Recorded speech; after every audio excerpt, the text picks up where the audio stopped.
Xylem Learning Shweta ആണ്. അപ്പോൾ മക്കളെ നമുക്ക് ഇന്ന് എന്താ ചെയ്യാനുള്ളതെന്നറിയോ? ഇതൊരു കുട്ടി ചോദ്യമായിട്ടാണ് മിസ് വന്നിട്ടുള്ളത്. വളരെ ഇമ്പോർട്ടൻ്റ് ആയൊരു ചോദ്യമാണ്. എല്ലാവരും എന്തായാലും ഇത് പഠിക്കാതെ പരീക്ഷയ്ക്ക് പോകരുത് കേട്ടോ. അപ്പോൾ എന്താണെന്നറിയോ, നമ്മൾ 1 മുതൽ 20 വരെയുള്ള നമ്പേഴ്സൊക്കെ അടിപൊളിയായിട്ട് പഠിച്ചിട്ടുണ്ടല്ലേ. 1 മുതൽ 20 വരെ നമുക്ക് എഴുതാനറിയാം, പറയാനറിയാം, എല്ലാം അറിയാലോ. അപ്പോൾ അതുപോലെ ഇതാ വിട്ടുപോയ കുറച്ച് നമ്പറുകളുണ്ട് ഇവിടെ. ഇവിടെ 16 എഴുതിയിട്ടുണ്ട്, 17 തന്നിട്ടുണ്ട്, 19 തന്നിട്ടുണ്ട്. അപ്പൊ അതിന്റെ ഇടയിലൊക്കെ എന്തുണ്ടടാ, കുറച്ച് സംഖ്യകൾ ഉണ്ടല്ലേ. അപ്പൊ അതെന്താണെന്ന് എഴുതി വെക്കുകയാണ് നമ്മൾ ഇന്ന് ചെയ്യേണ്ടത്. ഇന്ന് നമുക്ക് തുടങ്ങിയാലോ? യെസ്, 16 മുന്നേ, 16 തൊട്ട് മുന്നേ, 16 തൊട്ട് മുന്നേ എന്താടാ നമ്മൾ എങ്ങനെയൊക്കെയാ പഠിച്ചേ? 14, 15, 16 അല്ലേ. അപ്പൊ 16 തൊട്ട് മുന്നേ ഇതാ 15 അല്ലേ. അപ്പൊ മിസ് ഇതാടാ ഇവിടെ 15 എഴുതി.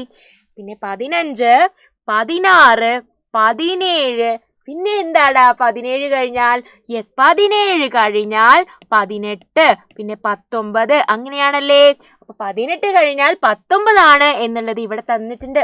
19 കഴിഞ്ഞാലോടാ, 19 കഴിഞ്ഞാൽ 20 ആണല്ലേ. അപ്പൊ നമ്മൾ എങ്ങനെയാ എഴുതുക? 15, 15, 16, 17, 18, 19, 20. ഇങ്ങനെയാണ് നമ്മൾ വിട്ടുപോയ നമ്പറുകളെ പൂരിപ്പിക്കുക. വിട്ടുപോയ നമ്പറുകളെ നമ്മൾ ഫില്ല് ചെയ്തു അല്ലേ. അതുപോലെ മിസ് ഒരു ചോദ്യം കൂടെ തന്നിട്ടുണ്ട്. ഇവിടെ നമ്മൾ എന്താ ചെയ്യേണ്ടതെന്നറിയോ? ചെറിയ സംഖ്യയിൽ നിന്ന് വലിയ സംഖ്യയിലേക്ക് എഴുതണം. അതായത് സ്മോളസ്റ്റ് നമ്പറിൽ നിന്ന് ലാർജസ്റ്റ് നമ്പറിലേക്ക് നമ്മൾ എഴുതണം. അപ്പൊ ഇതിൽ നമ്മൾ എങ്ങനെയാടാ ചെയ്യുക? ഏറ്റവും ചെറുത് ഏതാണ് എന്ന് ആദ്യം നമ്മൾ നോക്കണം. 18, 20, 15, 11, 16, 10. ഇതിൽ ഏറ്റവും ചെറുത് ഏതാണ്?